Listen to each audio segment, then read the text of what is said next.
So why do a senior project on the Holocaust? I think the main reason was because of my trip to Poland in between my sophomores and junior years.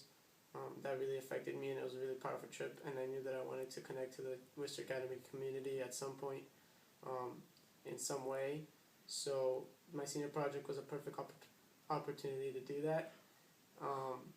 And I think the Holocaust is really, it's a really important issue to always remember, not because it was, just 6 million people were murdered in a brutal way, but because the only way to impede it from ever happening again is to remember that it ever happened, and not only to impede it from ever happening again to the Jewish people, but to any race or group of people.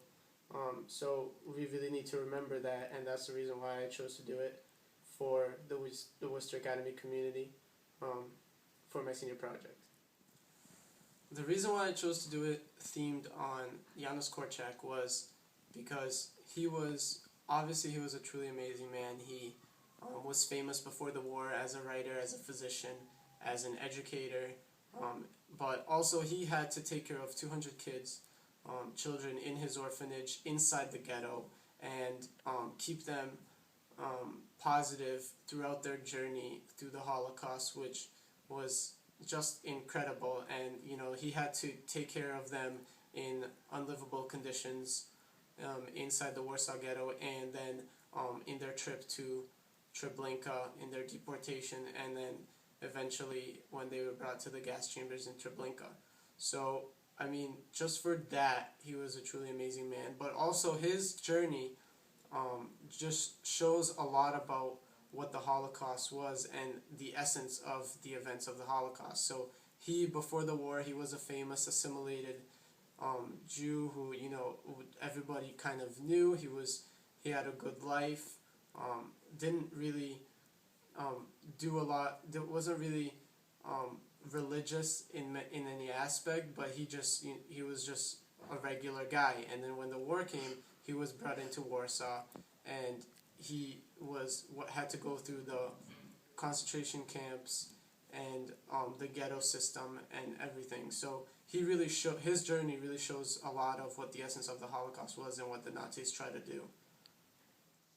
So my goal for the audience of this exhibit is for them to come out and really understand a little bit about the essence of the Holocaust, and the most important parts, which were the ghetto system and the concentration camps, of course.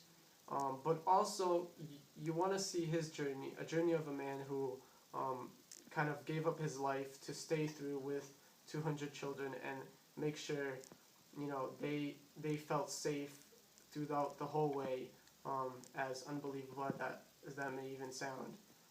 And really, you want to come out, and it's just to have the audience remember that the Holocaust happened, and through pictures, through some of this layout where it kind of stands out. Hopefully it stands out to people a little more than just pictures on the wall. That was really my goal, is to have it be more of a walkthrough, a journey, rather than just walking and looking at pictures of something that happened.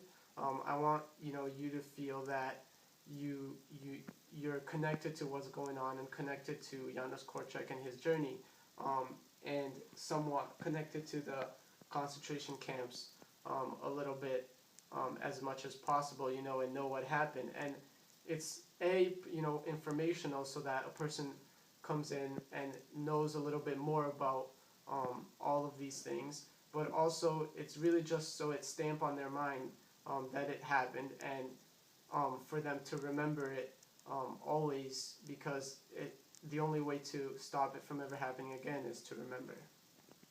I think the outcome of the exhibit was pretty successful. Overall, a lot of people came, a lot of faculty members came, and I think that's one of the key things, because the faculty are the people who are educating the kids now and in the future of Worcester Academy. So if they know, they're going to pass on to their students and hopefully they'll be able to pass on some of the things that I showed in this exhibit, and even just some of the ideals that I try to communicate. So that was really good. I think some students came, which was also very good. It's good to have the student body know about it, and the younger generations, because that's one of the biggest issues today with the Holocaust, is that the survivors are getting old, and they can't tell the story. In the next 10 or 15 years, they're not going to be around anymore to tell their story, and it's really going to be up to us and the newer generations to pass on to our children and their generation, or else it's going to be forgotten, and it may happen again.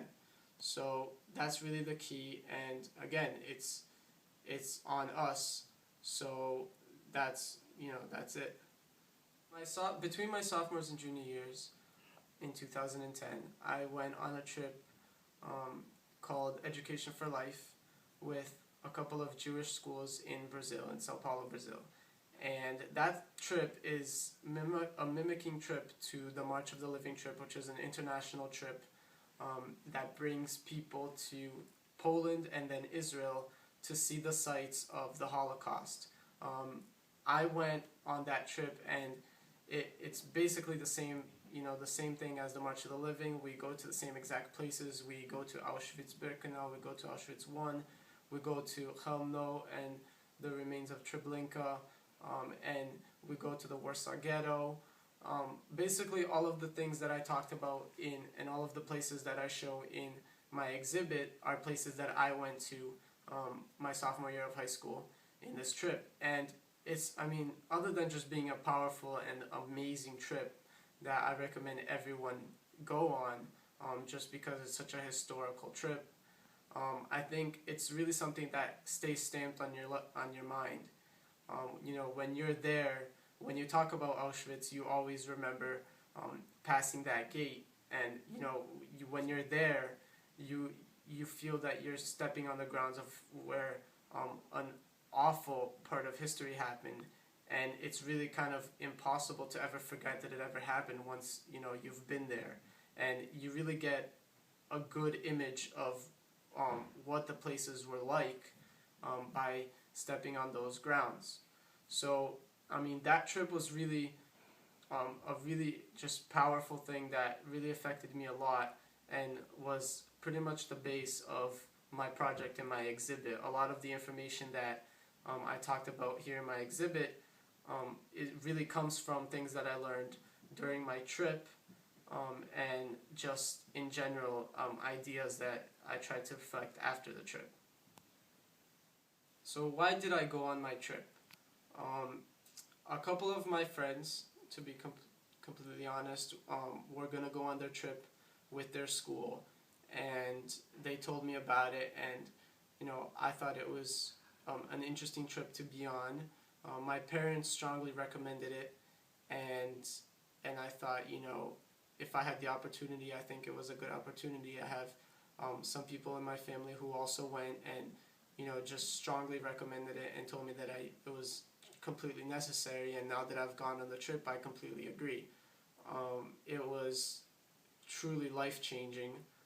Maybe not in a way that it affects my daily life, because to be honest, you can't think about the Holocaust every day, every minute of your life.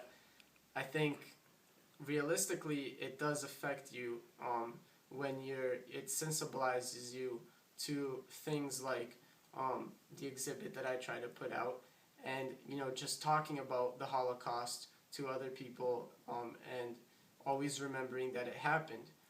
So I think that trip, going on it, was probably one of the greatest decisions that I've made, because it was just so powerful. And so thank you for watching, and I hope that you were really able to understand my message and what I was trying to get through with my exhibit, and I hope that you will always remember, so that it never happens again.